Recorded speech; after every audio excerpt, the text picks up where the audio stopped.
And yet here we are helpless with these ghost drones flying above.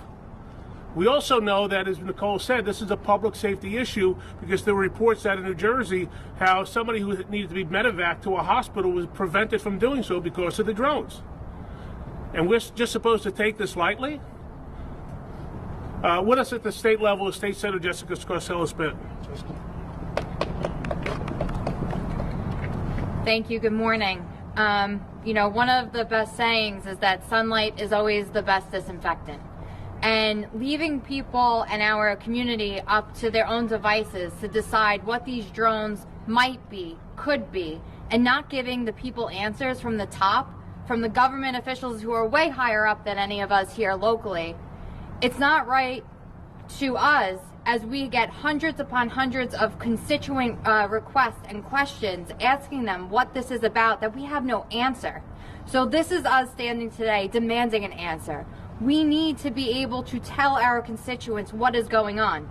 And even if you just could provide a little bit more information, is this something of ours? Is this something that you need to do for security purposes? Even if it's vague, an answer is better than look away. Don't look up. That's unacceptable. And the people of New York, the people of New Jersey, which I have friends who are complaining that there are dozens upon dozens above her house. She lives by a military installation in Jersey every single night, and nobody's doing anything. We need answers, and we need them now. Thank you. Thank you, Jessica. Now, there's also reports of why don't you shoot them down? Perhaps the President of the United States or the Governor of the state of New York or elsewhere should say or issue an executive order to allow people to shoot the things down. There were those who had said in public life, well, don't be concerned. Some of those people actually said they don't know what they are, but don't be concerned. You can't have it both ways. How can you not know what they are and say you shouldn't be concerned? So we're getting to the point of reckless rhetoric, reckless behavior, and basically, as I said before, you're either lying or incompetent to the people. State Senate Assemblyman Michael Tunis. So you know about it. Thank you to the borough president for holding this press conference today.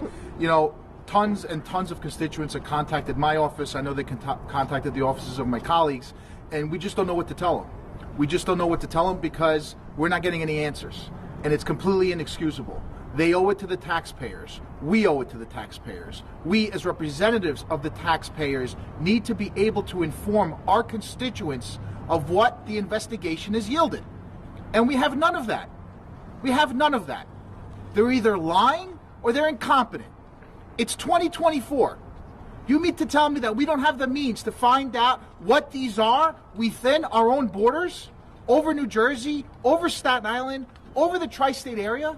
Completely inexcusable. And I call not just on the federal government, I call on the New York State Police, I call on the NYPD to get involved, coordinate, investigate, so we could finally get some answers for our constituents. Thank you. Thank you, Michael. Well, point of personal privilege. At 10:02, I just became a grandfather. Aren't you glad we moved the press conference up?